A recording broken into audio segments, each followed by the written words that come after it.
Bienvenidos a un nuevo episodio de Periodistas. Hoy estamos con dos abogados migratorios locales que trabajan con nuestra comunidad acá en Tucson y vamos a platicar de lo que está sucediendo, lo que ellos están viendo, las recomendaciones, las cosas que tenemos que tener presente y tantas preguntas que tenemos todos en esta época difícil. Me acompañan hoy, como siempre, Susan Barnett. Hola, Susan. Hola, mucho gusto. Susan es periodista independiente, colabora con Somos Tucson y con otros medios locales y comunitarios y es productora de este video podcast. Y nuestros invitados especiales de esta mañana son la abogada migratoria Pamela Florian. Buenos días, Pamela. Hola, buenos días, mucho gusto.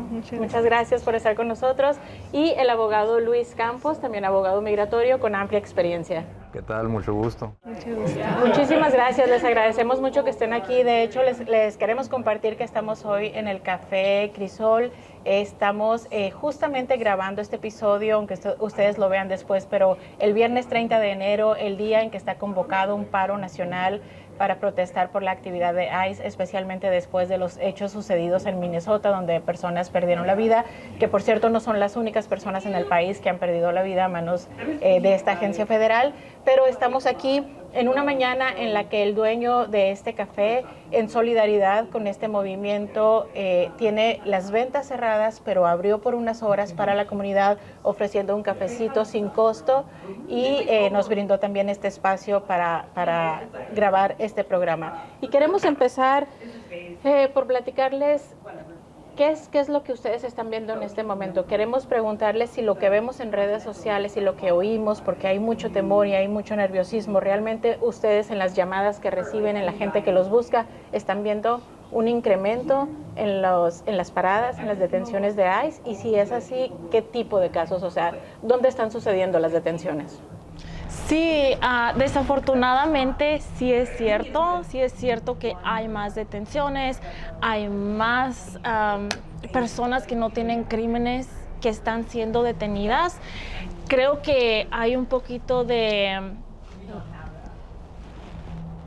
información incorrecta que hay en redes sociales de que dicen no está pasando, pero la realidad es que sí, y lo estamos viendo.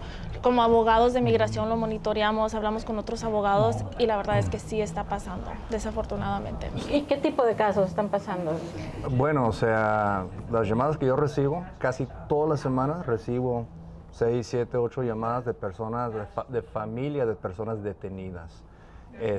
Y sobre todo últimamente, como que he notado mucha gente venezolana. Así que siento como que ahorita el blanco está sobre los venezolanos.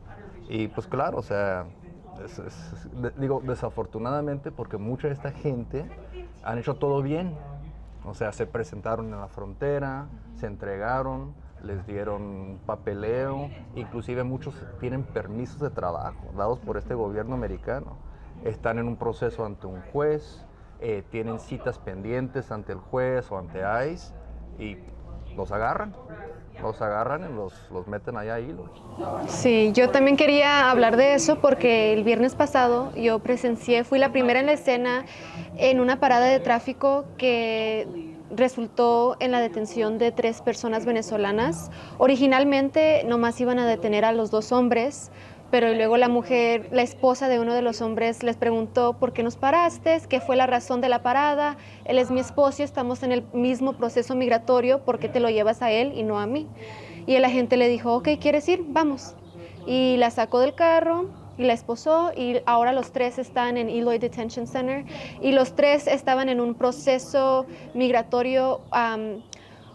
Un hombre que fue detenido estaba en un proceso afirmativo y los otros 2 estaban en un proceso defensivo y a la señora que pues no se la llevaron estaba en un proceso de asilo defensivo. ¿Afirmativo significa que ella iba avanzando o qué significa? No, hay diferentes tipos de asilo. Está lo que es afirmativo con UCIS, el Servicio de Ciudadanía y Migración de los Estados Unidos, que es un proceso menos adversary, menos pelea.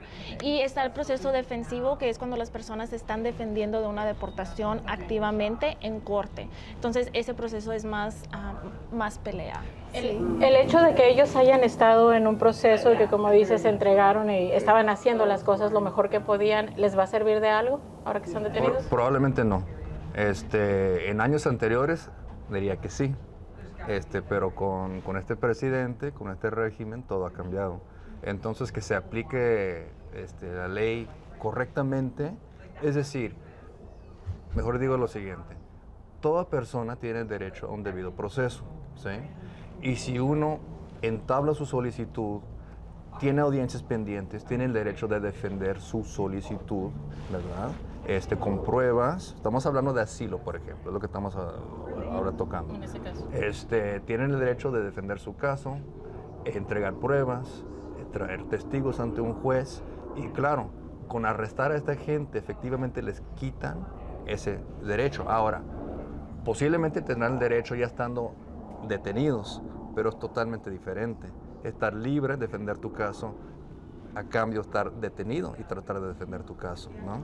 Entonces mucha gente se rinde, dice, pues si me van a tener aquí 10 meses para que este caso se lleve a cabo, no he hecho nada, o sea, no tengo antecedentes penales, se rinden, aceptan una deportación y nunca pelearon su caso, nunca tuvieron esa oportunidad de pelear el caso. Y yo diría que incluso les va peor, porque como estaba mencionando Luis, muchas de estas personas venezolanas hicieron el proceso de pedir entrada. Entonces, cuando los categorizan, le llaman Arriving Alien. Correcto. Cuando entran con la aplicación CBP One, que muchos venezolanos entraron, ellos pidieron admisión a los Estados Unidos, los dejaron entrar, pero ahora con esa categoría no tienen derecho a fianza. El juez no les puede dar una fianza. Entonces, esas personas pueden durar encerradas muchísimo más tiempo que personas que tal vez entraron con visa de turista.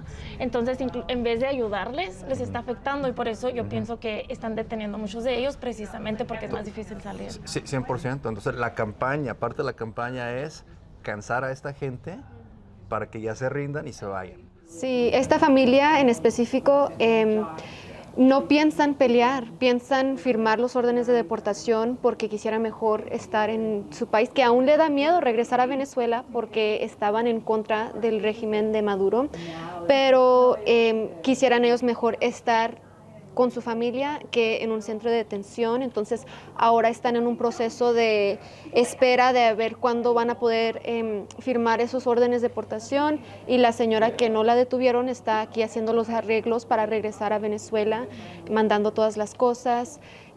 Y sí, también quería mencionar que cuando los pararon les preguntaron por la razón y dijeron ellos, es un operativo que desafortunadamente ustedes fueron las personas que detuvieron, y no había como una infracción de tráfico por la que los pararon, nomás era un operativo. En realidad se diría que los están siguiendo, o sea que ya saben quiénes son porque tenían un proceso o están utilizando solamente el perfil racial y decir, este se ve latino, se ve extranjero. Creo que hay diferentes cosas que están haciendo para encontrar a personas, que incluye el perfil racial, lo hemos visto, pero también sabemos que sí han usado cosas como las placas. ¿Por qué sabemos eso? Bueno, porque ha habido reportes de abogados que leen los reportes de los oficiales. Cuando tienen interacción con alguien, ellos escriben un reporte diciendo cómo fue que encontraron a esa persona, y en algunos de esos reportes se ha dicho que han usado las placas. Y sabemos que tienen más tecnología hoy en día, y personas especialmente que usaron la aplicación CBP One, no sabemos cómo se está usando esta aplicación, si se quedó en el teléfono. Realmente no sabemos exactamente cómo todos han sido localizados, pero sabemos que están usando la tecnología y el perfil racial. Cuando dices se rinden, ¿hay opción de no rendirse? ¿Tú recomendarías no rendirse? ¿Cuál es la recomendación cuando una persona, con una situación como la que estamos platicando, es detenida? Pues ya depende de la persona y la familia. O sea... ¿Pero cuál sería la opción si no quieren rendirse? Pelear el caso. Y se pelea el caso estando normalmente, hablando ahora de los venezolanos, detenidos. Hay un tribunal dentro del centro de Eloy y ahí pueden pelear su caso. Claro, lo van a citar, hay varias audiencias. Pero lo complicado para esas personas, imagínense, como abogados, nosotros tratar de comunicarnos de manera franca y abierta con el cliente en ese centro, que el cliente me ayude a recopilar pruebas, pues cómo lo va a hacer. Así que se nos complican mucho los casos. Que tengan el derecho, entre comillas, tienen el derecho, pero pues, la mayoría dicen, pues ¿para qué? Y además de eso, muy importante destacar, los casos de asilo son muy difíciles de ganar. Entonces dicen, si mis probabilidades son el 10% y eso implica quedarme aquí 10 meses, pues Y yo, por ejemplo, el lunes detuvieron a alguien, una venezolana, y ella fue secuestrada, sufrió mucho trauma y ahorita está encerrada y la están tratando de sacar, ¿verdad? Ese trauma que ella vivió no ayuda para nada porque estar encerrada obviamente está trayendo eso que ya ella vivió. Entonces, sí, idealmente le vamos a decir, pues pelea, porque sabemos que ella tiene un caso fuerte. Exacto. Pero si fuera yo, no sé si aguantara, ¿verdad? Entonces tenemos que ser honestos y aparte estamos viendo desafortunadamente que algunas personas, aunque tengan un caso fuerte de asilo, algunos los están mandando a otros países. Eso también. Entonces tenemos que ser honestos con ellos y les tenemos que decir, bueno, aunque ganes, tal vez puedan mandarte a otro país. Entonces esa es otra consideración. ¿Cómo aunque ganes? O sea, ahora lo que han hecho, o sea, las maniobras que se están manejando, o sea, por parte de los abogados del DHS, Department of Homeland Security, o sea, introducen, por ejemplo, lo que son peticiones a la corte, una moción le dicen, pidiéndole al juez que desestime este caso. Si lo quieren pelear, desestemos este caso y ordena la deportación contra la persona y si quiere asilo, que vaya y lo pida allá en Guatemala o Honduras. Así. Si quiere asilo en Estados Unidos, que vaya y lo Sí, pida porque hay allá. acuerdos entre los países. O sea, uno de los requisitos de asilo es que ningún otro país pueda aceptarte. Entonces, si hay otro país que hizo un acuerdo con Estados Unidos diciendo podemos aceptar a esta persona, Estados Unidos ya no le tiene que dar asilo. Y hay personas, hay algo que dije de, ok, sí ganaste, ¿verdad? Hay algo que está incluido con el asilo que le llamamos withholding of removal, es una protección en contra de la tortura, una protección de que no te deporten. Están ignorando algunos de esos casos, diciendo, bueno, aunque corras peligro, pues hay otro país que puede recibirte. Entonces eso es muy peligroso. Y creo detrás de todo también, claro, primero expulsar a los extranjeros, es lo primero. Pero también, o sea, hay que reconocer, por ejemplo, que creo que son casi 4 millones de casos actualmente pendientes ante las cortes. Y como están cortando jueces, no hay nadie que adjudique esos casos. Entonces, ¿qué pasa? La fila se va formando, más larga y más demoras. Entonces, la solución fácil es, hacemos esto, los metemos preso, que se rindan y ese caso, pues ya. Y es todo un negocio ya de mantener y detener a la gente. Yo quiero saber, como hemos visto muchas paradas de tráfico, ¿qué son los derechos que la gente que anda manejando en ese momento que los paren los agentes de inmigración, qué derechos tienen en ese momento? Bueno, principalmente a no decir nada, ¿verdad? O sea, es importante reconocer la Constitución, ¿verdad? El documento fundamental de derecho en este país les garantiza los derechos igual a los extranjeros como a la gente ciudadana. Entonces, no tienen que decir nada, ¿verdad? Es lo primero. Ahora, lo que está pasando, ya sabemos, o sea, la ley casi se ha vuelto irrelevante. Entonces, que hagamos como dicen, conocer tus derechos, know your rights, un taller, claro, podemos hablar de todos estos derechos que uno tiene, pero cuando el tipo llega ahí a la ventana y no quieres abrir, no quieres decir nada, te van a romper la ventana, te van a sacar de ahí y te van a llevar. Así que, ¿y qué remedio hay? Y con ese estrés y ese trauma que podrías traer, ¿cómo vas a reaccionar? Claro, es miedo, ¿verdad? Pero nosotros como abogados les vamos a decir, sí, ejerce tus derechos, claro. Y si ellos quebran la ley, entonces luego se puede pelear. Claro que pues nadie te quita que te quebren el vidrio, nadie te quita que te pases ese miedo, pero nosotros vamos a decir, luego queremos pelearlo. Si tienen evidencia, mucho mejor. Si pueden grabar, mucho mejor. Claro que a distancia para que estén seguros, pero queremos que peleen, que digan. Y pelear o ejercer sus derechos no significa que tengan que ser agresivos. Sí. Yo siempre les digo eso a mis clientes. Pueden decirlo de una manera calmada, ¿verdad? Tratar, porque sabemos que en el momento pues es el miedo a veces nos gana, pero tratar de mantener la calma para tratar de evitar que se pongan agresivos los oficiales. Pero el derecho de mantenerse callado incluye decir, estoy ejerciendo mi derecho de no decir nada, porque si no van a seguir y seguir y seguir, claro. Y seguir, ¿verdad? Entonces es importante que lo vocalicen. Ajá. Y claro, también vocalizar, por ejemplo, y no autorizo que me revisen el vehículo. 100%. ¿Verdad? O sea, todos esos derechos, pues claro, uno los tiene, les corresponden. Y es importante lo que dice Pamela sobre recopilar las pruebas de esos incidentes, ¿no? Entonces, los videos es muy importante. Yo creo que ya estamos en esa etapa. Por ejemplo, yo tengo un cliente del otro día, bueno, él es mexicano, ella es ciudadana estadounidense. En un estacionamiento se les acerca un vehículo, como siempre, o sea, no hay ninguna indicación que es de la patrulla o que es de la ICE. Se largan, salen, o sea, corriendo. Entonces, como cualquier persona haría, ¿no? Entonces, el carro atropella al muchacho, lo atropelló. Entonces, lo atropelló, vienen 3 carros más, ya salen los agentes de inmigración, se le echan encima y lo golpean. Entonces, claro, es un ejemplo extremo, pero tan importante de esas grabaciones, ¿verdad? Ahí sí no se va a ejercer ningún derecho. Claro, lo puede pedir uno, pero grabar. Y como dice Pamela, guardar cierta distancia, no interferir, muy importante, porque si uno interfiere, ahí sí lo van a golpear también. Pero, ¿qué vamos a hacer con esos videos? Creo que el estado de Texas, perdón, ese estado anterior mío, de Arizona, ahora está pidiendo sus videos. Y la fiscal general. Exactamente. En el caso particular de esta gente, vamos a acudir a la policía, a la comisaría y presentar una demanda, o sea, presentar, o mejor dicho, una denuncia para que se haga algo y presionar a la ciudad, a la policía, que reaccionen y que defiendan a la comunidad. Así que... Súper importante entonces grabar cuando podamos llamar a respuesta rápida para que un observador pueda grabar y recopilar, guardar eso. Hay lugares donde podemos estar enviando todo ese material, pero aún si no sabemos ahorita qué hacer, documentarlo de la manera más segura. Ahora, ya que sucede una detención como todos estos casos que estamos hablando, les llaman, sabemos que los abogados migratorios están muy ocupados. Ahorita mencionaste 6, 7 familias que te llaman, ¿son por semana esas llamadas o por día? Bueno, no, por semana, pero esos son los casos más extremos, es decir, pero que como en el caso de Pamela, me imagino, compartimos lo mismo, o sea, todo el día suena el teléfono, me imagino que en el caso tuyo también. Y si les llaman ahorita, ¿ustedes están tomando clientes nuevos, casos nuevos?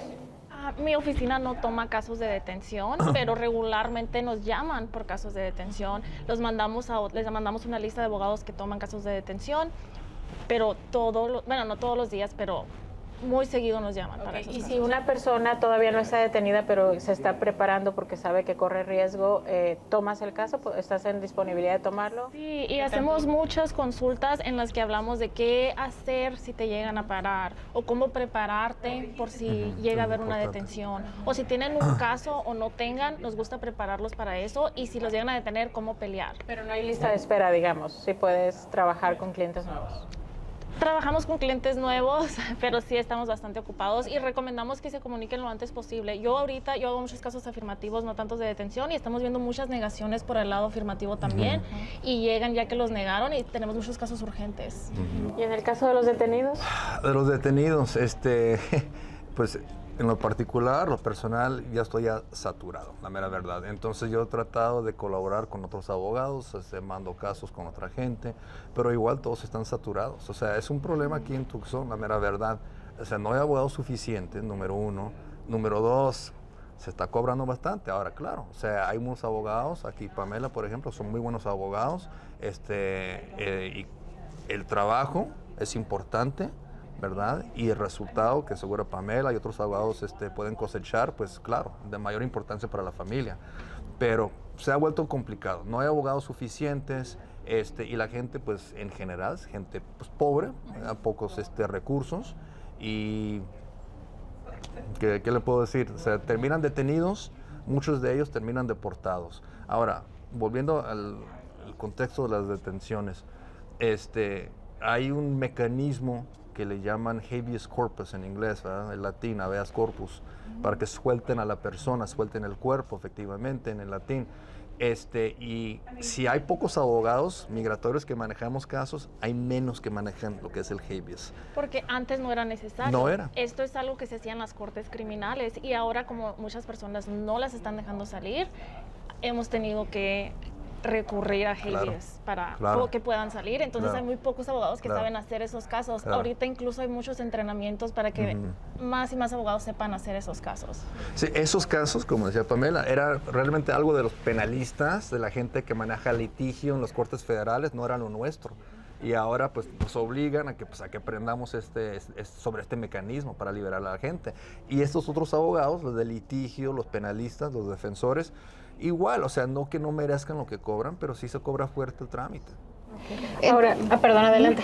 Yo nomás iba a preguntar que, bueno, pues ya hemos escuchado mucho de pues la gente que está asiliada, pero yo hablé con la iniciativa Aquí No para la Frontera y ellos me andan mencionando que lo que ellos andan viendo en su comedor de migrantes en Nogales, Sonora, es muchas personas que son deportadas, que han estado ahí por años, que han estado en Tucson o en Phoenix o en los Estados Unidos por décadas, porque ya tienen toda una vida aquí. ¿Qué han visto ustedes en los casos de las personas que no andan aquí buscando asilo? O ustedes tienen pues experiencias o conocen algo de la gente que ha estado aquí viviendo por muchos años. Incluso algunos han salido bajo fianza, ¿no? He escuchado de casos de personas que salen bajo fianza, pero no sé qué pasa después. Por ejemplo, ¿qué posibilidades tienen? Sí, 100%. Bueno, yo trabajo con muchas personas que tienen años aquí, ¿verdad? Es diferente un poquito a las personas que están detenidas. Bueno, claro que hay personas que terminan detenidas que tienen años y años viviendo aquí, pero lo que estamos viendo es que si llegan a aplicar para algo, porque muchos de ellos ya tienen familia, ¿verdad? Con tantos años ya tienen posibilidades a veces. Entonces, algunos de ellos tenían procesos como visas U para víctimas de crímenes en Estados Unidos o alguna petición metida por un familiar, pero tenían un castigo. Y ahora UCI se está negando muchos de esos casos y esos casos antes se negaban y no los ponían en proceso de deportación. Ahora los están negando y los están poniendo en proceso de deportación. Entonces, eso es lo que hemos visto, que en años pasados personas que las llegaban a agarrar salían en confianza y pues ya se quedaban aquí. Pero ahora los están poniendo en proceso de deportación y se está poniendo muy difícil para ellos también. Y ahora, hablando así de gente que ya tienen años viviendo en territorio americano, ya cuando terminan en las cortes, donde yo más o menos manejo lo mío, hay un remedio legal, le dicen cancelación de deportación. Toda persona que cuente con más de 10 años en territorio americano, sin antecedentes penales, y con familia estadounidense o residente, podrán pedir una cancelación de la deportación ante un juez en un tribunal. Ahora, de nuevo, si están detenidas esta gente, tienen que recopilar esas pruebas, la familia tiene que ayudar y colaborarnos, y pues el juez que toma la decisión final. Así que sí existen remedios, pero es que todo se ha vuelto complicado. O sea, nada es fácil. Necesita muchísima evidencia y parte del trabajo que yo hago en las consultas es que se preparen por si llegan a ser detenidos, tengan esa evidencia y cuando Luis o algún otro abogado de detención tome ese caso, un familiar de confianza ya tenga mucha de esa evidencia para que Luis pueda pelear esa cancelación de deportación. Porque si no puede recuperar esa evidencia porque está encerrado, va a ser más difícil. ¿Cuál es esa evidencia? ¿Qué es lo que tendrían que tener? Bueno, por ejemplo, pues como dicen aquí los taxes, ¿no? O sea, los impuestos. O sea, hay que comprobar que uno ya tiene 10 años aquí, ¿verdad? Si lo agarran en el, no sé, enero 26. Entonces vemos hacia atrás 10 años, una prueba de cada año, o varias pruebas mejor. O sea, queremos, o sea, un archivo bastante robusto y completo. Así que lo de los impuestos, los niños que están en la escuela, los récords de los niños, donde sale la información de los padres, aquí como dicen, biles, ¿verdad? O sea, los recibos de luz, de gas, todo eso. Así que la licencia de conducir pudiera ser un documento, aunque la licencia realmente no indica que uno está aquí, ¿verdad? Y mucha gente se confunde en eso. Me dice, pues tengo la licencia y es de 10 años. Pero esa licencia uno pudo haber estado en México, o sea, no se sabe. Lo de los impuestos, mejor, es para mí lo máximo.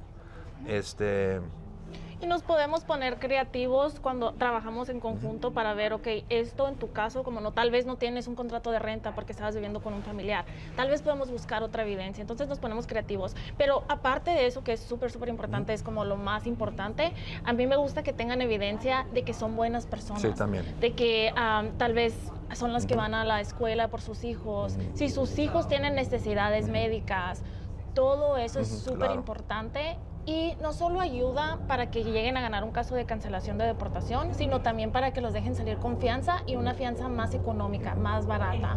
Entonces, es súper importante que se preparen con tiempo. Mucha gente no lo hace y luego es muy difícil para un abogado como Luis. Claro, ya se ven en crisis y tratar de recopilar todo eso, pues ya está complicado. Y, o sea, lo que dice Pamela, 100% correcto. Esas cartas de referencia o sea, del pastor, del sacerdote, de la gente de la escuela, o sea, ayudan mucho. ¿Han ganado casos ustedes recientemente? ¿Si han logrado, ha podido defender a familias que han recopilado su evidencia? La pregunta es, ¿se están ganando casos o ahorita todo está perdido? Es más fácil de ganar ese tipo de caso a cambio un caso de asilo es muy complicado. Ahora, ¿por qué? O sea, con la cancelación son 3 requisitos, pum, pum, pum. Así que si los cumples con buena evidencia, buena posibilidad de que ganes tu caso. El asilo, eso ya depende si el juez piensa que uno tiene un temor de regresarse a su país, o sea, bien fundado. Y pues eso ya pues, es más complicado, ¿no? Porque si el juez no acepta, si el juez, por ejemplo, no cree que en Venezuela hay peligro hoy en día porque ya sacaron a Maduro, pues no importa todas las pruebas que uno lleve, el juez pues no lo cree, ¿verdad? Entonces, más fácil la cancelación. No que sea fácil, pero más fácil. Ajá, pero todos los casos se han complicado un poquito más. Pero sí estamos ganando casos, se están ganando casos, pero tenemos que pelear más, que es una de las razones por la que los costos de los abogados suben, porque ahora se tiene que pelear todo más. Algo que era más sencillo, ahora nos están pidiendo más evidencia y ahora tenemos que mandar muchísimo más que antes. Sí. Iba a preguntar, justamente estamos entrando en temporada de impuestos y ahorita las personas tenemos mucho miedo. ¿Siguen recomendando que se presenten impuestos aunque sean personas sin la documentación necesaria para trabajar acá? Bueno,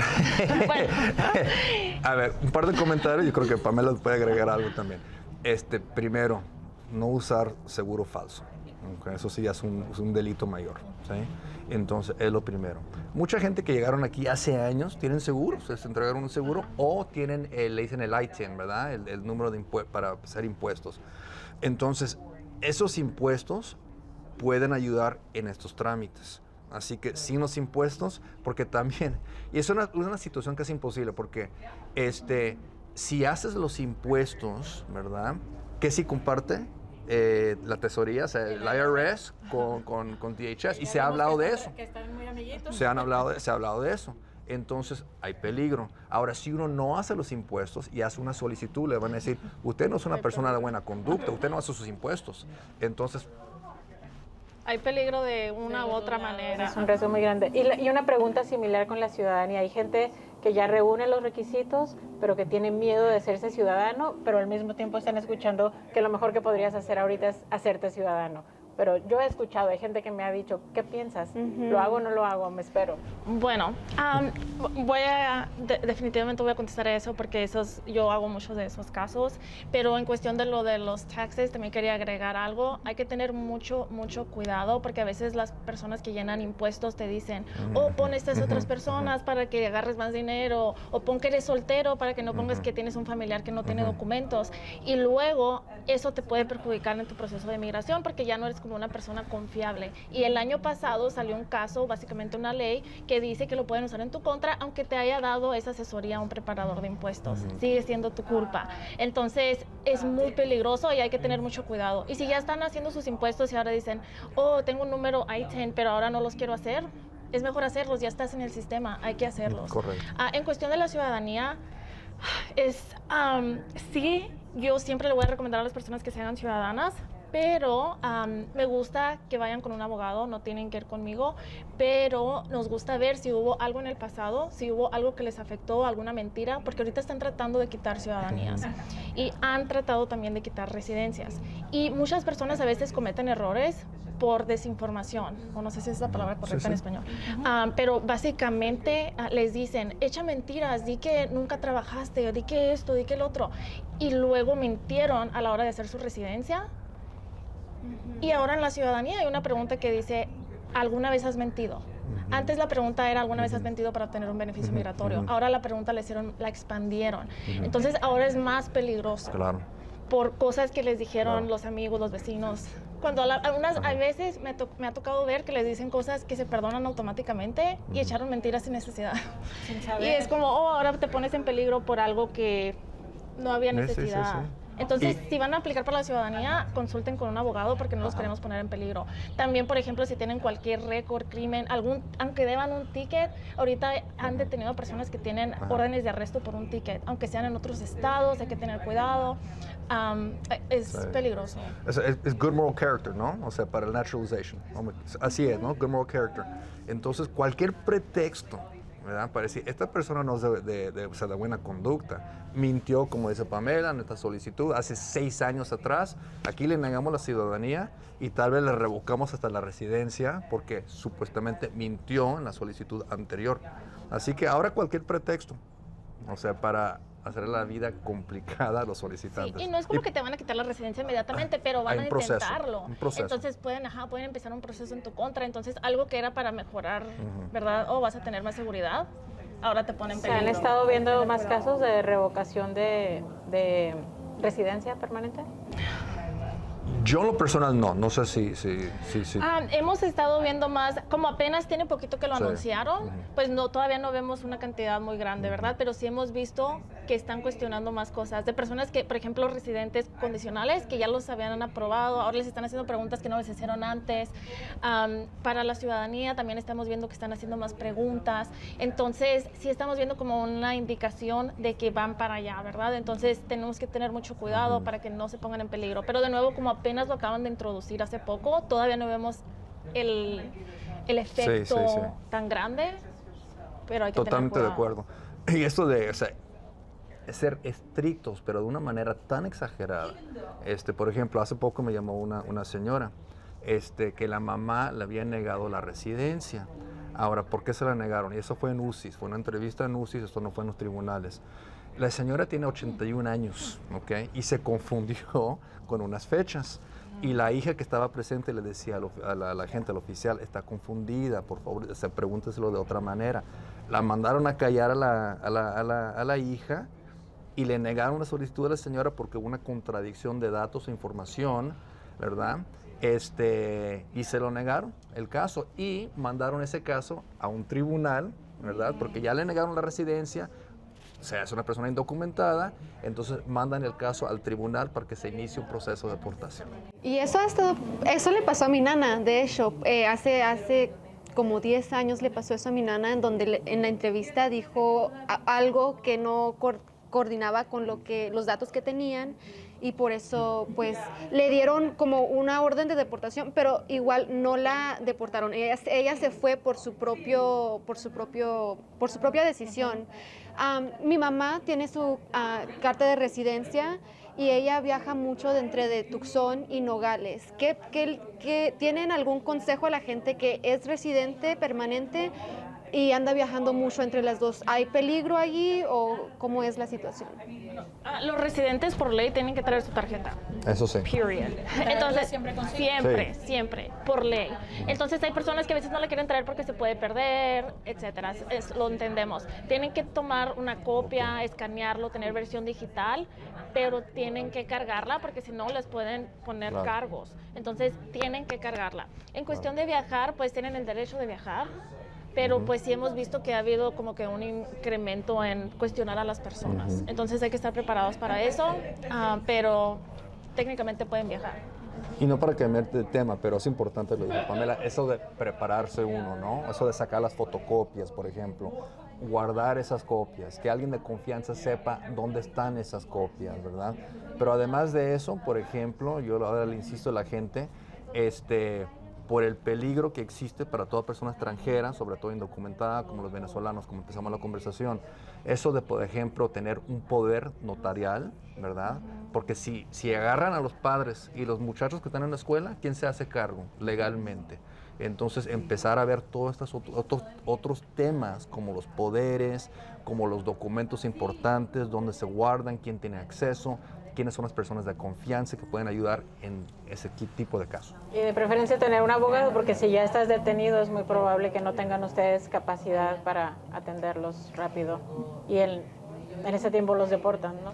Mi consejo, y esto va en contra de lo que otros abogados dicen, algunos abogados te venden lo que le llaman la forma G28 y te dicen prepárate y ten tu plan de preparación. Yo les digo que se preparen y tengan su plan de preparación, pero en vez de que paguen por un G28 firmado, ya sea como por mí o por Luis, lo que sea, no sabemos si los van a detener.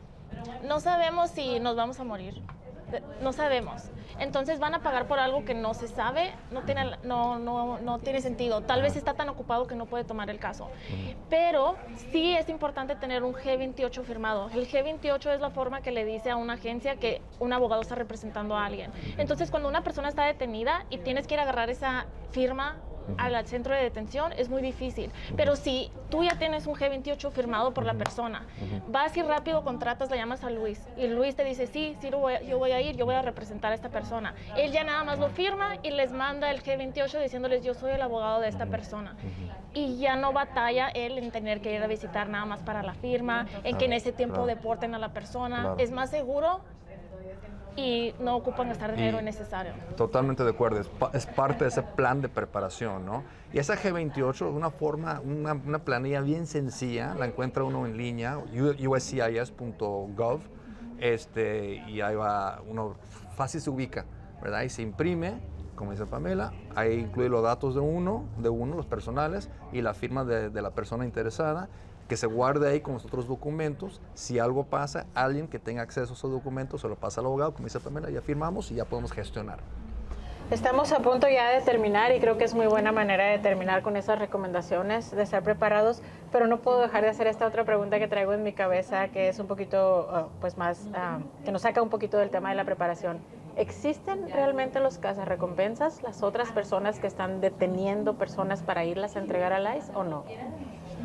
Bueno, por ley, no quiero decir por ley, porque ahora, ¿qué significa por ley, no? O sea, porque promulgan a montón, o sea, un memorándum nuevo, un directivo nuevo, un executive order nuevo, ¿verdad? Y de hecho, todo eso, con un presidente nuevo, se borra todo. O sea, se puede borrar porque no es la ley. Pero sí, o sea, ya se ha escuchado sobre ese tema.